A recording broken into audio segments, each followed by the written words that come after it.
Meu nome é José Maria de Andrade Lopes, sou neonatologista e vou falar hoje aqui em nome do Neoped Hub, que é uma plataforma que a gente vai estar falando dela muito nos próximos meses aí. E hoje, para a gente começar a nossa conversa, eu convidei o professor José César Junqueira, que é uma pessoa assim unânime, a unanimidade em torno do nome do Junqueira no Rio de Janeiro. Eu ouço de todo mundo, é o Junqueira, é o Junqueira. Ele é uma das pessoas mais queridas na nossa pediatria e mais competentes para cuidar das nossas crianças hoje no Rio de Janeiro. Então, Junqueira, professor de pediatria, adjunto da UFRJ, do Fundão, trabalhou muitos anos. Ele vai falar um pouco da carreira dele e a gente vai conversar sobre algumas coisas da pediatria que eu acho importante a gente trazer nesse momento. Junqueira, conta pra gente um pouco então de você. Bom, primeiro eu queria agradecer as palavras de elogio que você me referiu.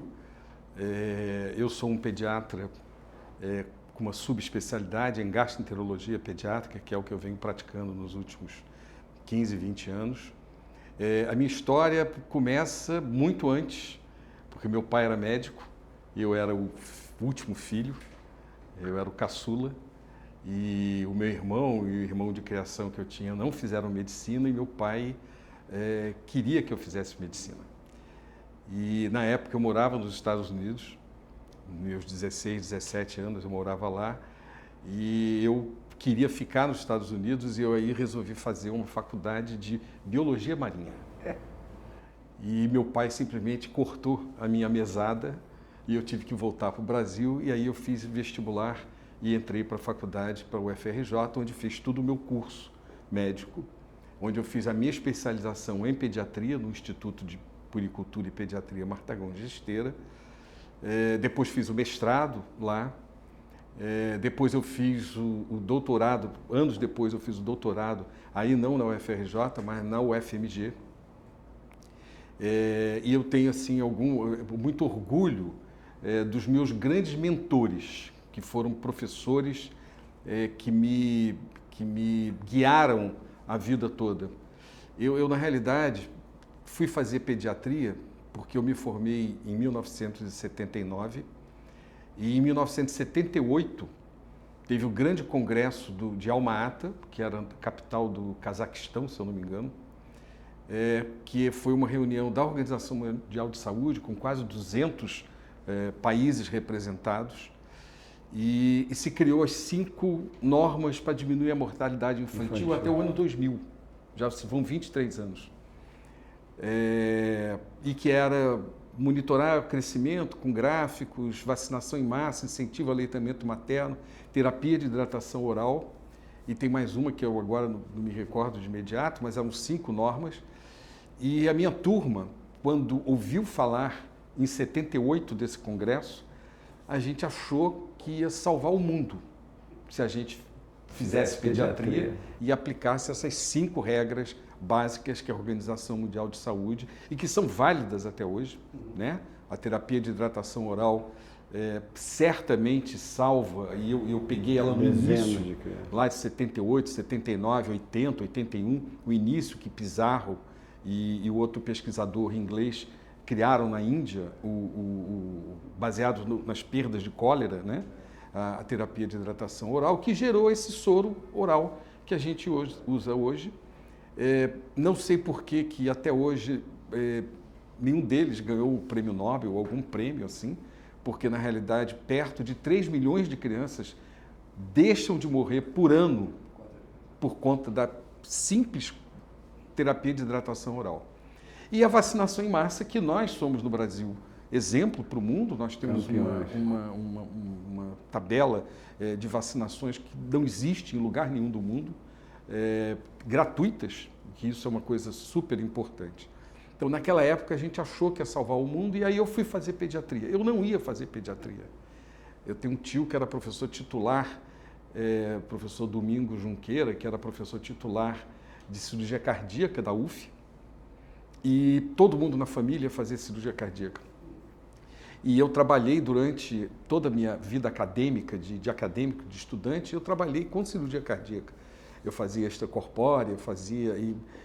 E aí, quando eu tive contato com a pediatria, eu achei que... Uma paixão. É uma paixão. Eu quero é isso aqui. E eu, como interno lá no IPPMG, eu ia nos fins de semana ver as crianças, eu fazia... Eu me apaixonei por cuidar de crianças, né? Então, cuidar de criança é algo muito especial. Tinha um professor que dizia, que é uma coisa meio de brincadeira, mas ele dizia que quem faz pediatria é porque gosta de cuidar de criança e não porque ele não gosta de cuidar de adultos. E quem vai trabalhar com adulto é porque não gosta de criar criança, não necessariamente que gosta de cuidar de adultos. Então, a gente gostava de lidar com as crianças numa época que a gente tinha muita desnutrição, né? Muita desnutrição, a gente tinha diarreias gravíssimas, isso na década de 80.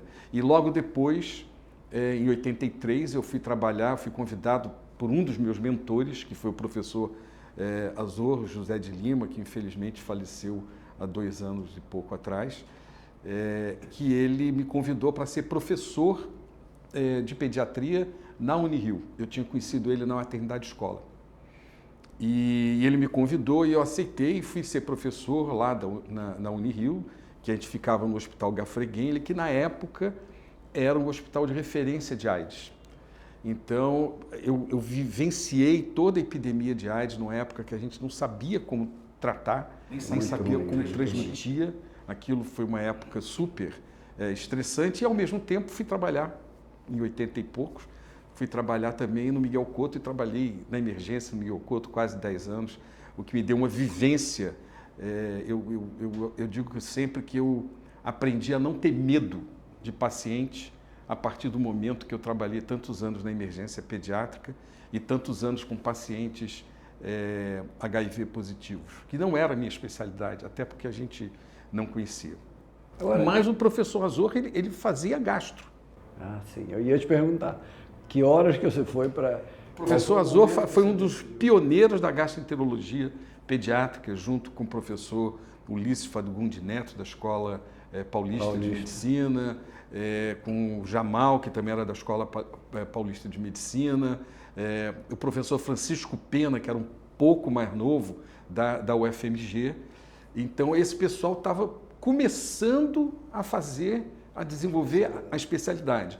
Alguns foram para Buenos Aires fazer especialização em Buenos Aires, que já tinha um centro de gastroenterologia pediátrica. Eu era muito novo nessa época e eu ficava só seguindo eles para onde eles iam e lendo o que eles tinham me ensinado e o que eu tinha de informação. Eu me lembro que o professor Azor comprou em 1986, 87, ele comprou um aparelho de pH-metria e disse assim, toma o aparelho aí, aprende a mexer com isso. E a gente passou a fazer pH-metria em tudo que era paciente possível, imaginável. E aí eu aprendi muito também com isso, e aí fui fazer o mestrado, trabalhei no mestrado, eu fiz uma grande revisão de todos os casos de doença celíaca que tinham no IPPMG, numa época que estava começando a aparecer os testes sorológicos de rastreio de doença celíaca, e aí eu fiz uma divisão de casos pré e pós para ver o que tinha mudado na doença celíaca. De lá para cá surgiram outros testes diagnósticos. E aí a coisa eu fui me encaminhando para a gastroenterologia. E aí no mestrado eu fiquei na gastro, lá da UFRJ, do Fundão, junto com outro grande mentor da minha vida de gastroenterologia, que era o professor Antônio Celso Calçado, lamentavelmente faleceu em 2009, mas ele era assim o meu guru. Ele foi o meu orientador de mestrado, ele foi depois na minha banca de doutorado, e eu, em 2006, eu saí da Unirio e fui para o UFRJ, apesar de que eu tive uma queda, eu era professor adjunto 4, eu voltei para professor adjunto 1, simplesmente pelo desejo de trabalhar com ele. E com o grupo dele, que era o professor Joster Grácia, professora Sheila Percope, que foram outros mentores na minha vida na gastroenterologia, porque eles já viviam, a gente vivia isso. E aí eu fui trabalhar lá na UFRJ, eu já tinha feito o doutorado, que foi o professor Francisco Pena, que era o professor titular lá da UFMG, que foi meu orientador de mestrado, e aí eu trabalhei com pH-metria, por incrível que pareça, eu voltei às minhas origens lá atrás, a gente criou um teste diagnóstico para diagnóstico de refluxo em crianças com sintomas digestivos e sintomas respiratórios. E aí a minha vida correu solta. Lá na gastro do IPPMG, lamentavelmente, o professor Calçado faleceu logo 3 anos depois, em 2009.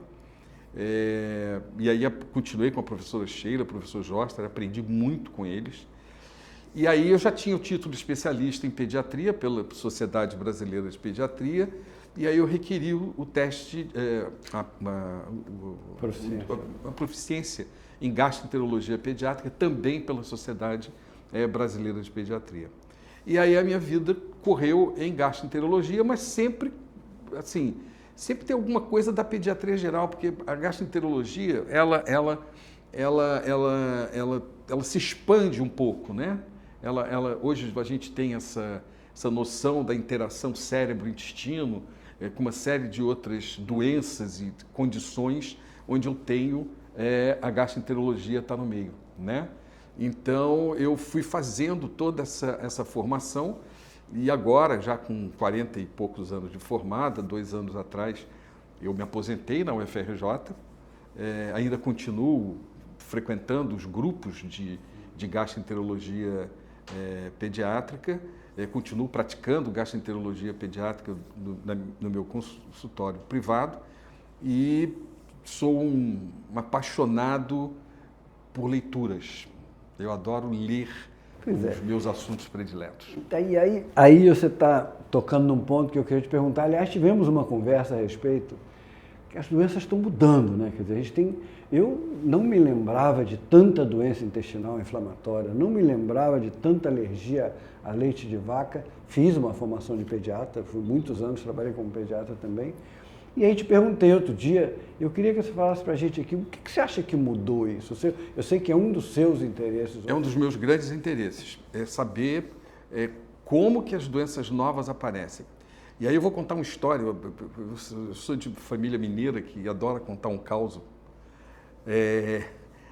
Em 1994, acho que foi 94, eu fui passar uns meses nos Estados Unidos e lá eu conheci um professor da Universidade de Nebraska. Depois ele se deslocou da Universidade de Nebraska para a Universidade de Harvard, do Children's, lá de Boston. E ele já tinha sido eleito 3 vezes o melhor gastropediatra dos Estados Unidos, era um cara hiper conceituado. Ele foi presidente de uma multinacional relacionado a fórmulas infantis e fórmulas especiais para crianças alérgicas, etc. E eu cheguei, quando eu vi lá no serviço dele uma série de coisas, muita doença inflamatória, muita alergia, isso lá em 94, acho que foi 98.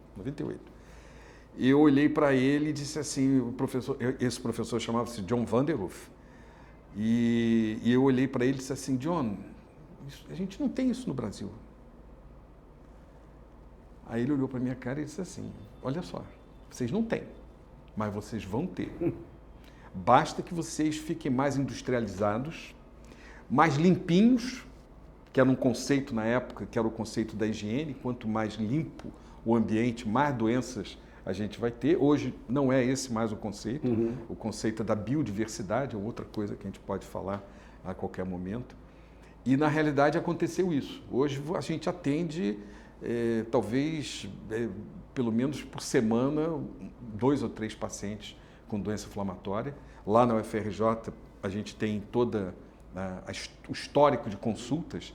30 anos atrás, a gente tinha 4, 5 pacientes com doença inflamatória intestinal. Hoje existe lá um ambulatório, terça-feira, dedicado à doença inflamatória intestinal, que atende 30, 40 crianças de uma vez só, entendeu? O que aconteceu? Exatamente o que o Van der Hoef falava. A gente se industrializou e hoje a gente sabe que a ingestão de muito alimento ultraprocessado é um dos desencadeantes dessas doenças todas. E é uma geração. Por que essa geração nova está tendo filhos com alergia? Porque eles, pais, tiveram essa dieta de ultraprocessados. Nós não comíamos fast food quando? Nunca. Mudou muito, mudou nossa muito. Alimentação mudou. E as pessoas passaram a ingerir. E isso tem uma importância muito grande na formação da microbiota, dos bichinhos que estão aqui dentro. Que hoje a gente olha para eles como se fosse um órgão diferente. E eles têm uma importância enorme em conversar com o meu sistema imune, com o sistema imune da gente. Então, isso é uma das coisas que acontece. A gente, por exemplo, o ano passado, no Congresso Europeu de Gastroenterologia Pediátrica, eu não vou dizer que estava se comemorando, porque ninguém comemora a doença, mas teve uma reunião comemorando, vamos colocar assim entre aspas, os 30 anos da esofagite eosinofílica, que é uma doença alérgica do esôfago, que é uma doença inflamatória do esôfago e que o aumento do atendimento dessas crianças é exponencial. Cada vez a gente atende mais crianças com isso. As crianças alérgicas antigamente, que tinham asma, bronquite, dermatite atópica, não faziam esofagite eosinofílica. Óbvio que o diagnóstico ficou mais fácil, a gente passou a ter aparelhos de endoscopia para fazer diagnóstico melhor e no futuro a gente vai ter exames, provavelmente marcadores de exame de sangue, que vão fechar esse diagnóstico. Então, na realidade, e todo o conceito que a gente pode em algum momento também, eu acho que é um aspecto interessante de ser discutido, da epigenética. A genética não é uma coisa fechada. O ambiente tem influência na nossa genética desde o momento que a gente nasce. Da maneira como a gente nasce, do que a gente comeu, o que a gente deixou de comer. Se eu moro no Rio de Janeiro é uma coisa, se eu vou nascer em Nova York é outra história. Esse ambiente tem um papel importante na formação disso. Então isso é uma coisa muito interessante, que certamente vão surgir no futuro doenças novas e a gente tem que estar atento para isso. A gente tem que estar muito atento. O mundo hoje está muito globalizado. Você consegue conversar com colegas de outros lugares para ver se eles têm um caso parecido, qual é o tratamento, entendeu? O que você pode fazer, entendeu? Então isso é uma coisa super importante. Eu acho que eu sempre digo, Zé Maria, o seguinte: o melhor pediatra é aquele que nutre bem o seu paciente. Não podia deixar de ser a sua especialidade nisso. Eu não sou nutrólogo, mas assim, o camarada que nutre bem o paciente é o camarada que vai conseguir tirar o melhor daquele paciente ao longo da vida. E nos primeiros, tanto que se briga hoje com os 1000 dias, né? Se fala muito dos 1000 dias, que é durante a gestação e o momento do nascimento, até um ano depois do nascimento, e agora está se falando em 3000 dias, que são os 3 primeiros anos, mais durante a gestação. O que acontece nesse período vai ser fundamental para modular o que esse cara vai ser na vida adulta. Então, a pediatria tomou uma importância em termos de prevenção do que vai acontecer na vida adulta enorme. Agora, eu queria aproveitar, Junqueira, o teu entusiasmo, a tua paixão, para te fazer uma pergunta que eu venho fazendo ao longo do tempo. O que está acontecendo com a nossa pediatria? Por que é uma carreira hoje que as pessoas não estão escolhendo tanto? Estava vendo aqui, nós estávamos conversando sobre um artigo que saiu recente aí. Nos Estados Unidos hoje, menos de 10% dos médicos acabam escolhendo a especialidade de pediatria. Não sei quanto está aqui, mas eu imagino que esteja por aí. Qual que é a sua visão disso? Quer dizer, o que você acha que está acontecendo com a carreira de pediatria? Então, você me apresentou esse artigo, lá eles colocam, dos motivos seria o granting deles, né? Ou seja, eles fazem dívidas para poder se formar e depois eles vão ter que pagar e eles vão escolher uma especialidade mais rentável. Acho eu que isso tem um pouco aqui no Brasil, existe um pouco aqui no Brasil, mas isso existe em termos de especialidades clínicas, onde o ganha-pão do indivíduo é a fala, a caneta e o estetoscópio. Então, eu acho que isso desestimula as pessoas a fazerem especialidades clínicas, e particularmente a pediatria, onde envolve algumas coisas diferentes. Envolve a família, né? A mãe, o pai, a criança, se tem irmão, se ela vai para a creche, se ela vai para a escola. Envolve uma coisa social maior, né? Eu gosto muito de um texto de Lacan que ele diz que o melhor médico é aquele que entende a secundariedade da consulta. Ou seja, às vezes não é a queixa principal que está incomodando, mas é o que está acontecendo na vida do paciente. E isso gera uma necessidade de que a gente se envolva com o paciente. Então, esse envolvimento, ele requer muito trabalho. Ele requer um trabalho danado. E por outro lado, a especialidade clínica que você comentou não envolve o procedimento. O cara não faz um ecocardiograma, não faz uma cirurgia. Então acaba que, acho também, que o financeiro conta para a pessoa escolher uma outra especialidade que talvez o remunere melhor. Mas tem uma coisa também no artigo que foi patente na tua conversa, é o seguinte, a mentoria. Você provavelmente foi induzido por professores, por pessoas que você encontrou na sua vida e que fizeram uma mentoria, um exemplo positivo, não é? Eu não tenho a menor dúvida de que se eu sou o que eu sou, eu devo aos meus mentores.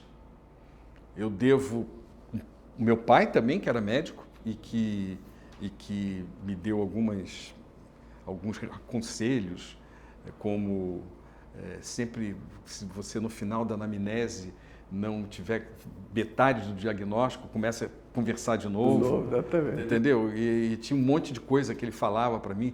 Se você for um médico e o cara escrever mais do que 5 remédios na receita, joga fora e procura, porque ele não sabe o que você tem. Ele falava umas coisas dessas, mas meu pai era formado em 1947 e assim mesmo formou em 47, porque ele foi convocado para a Segunda Guerra Mundial e perdeu 2 anos na guerra.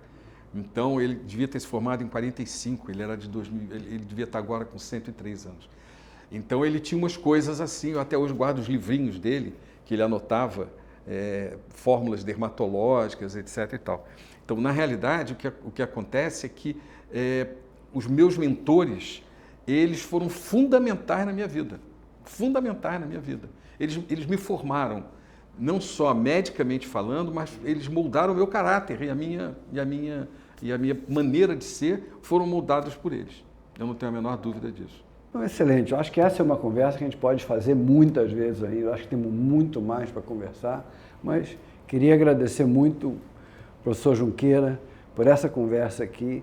Falar para vocês que ele vai ser o meu parceiro de pediatria no NeoPed Hub. Eu tenho muito prazer de estar com ele aqui.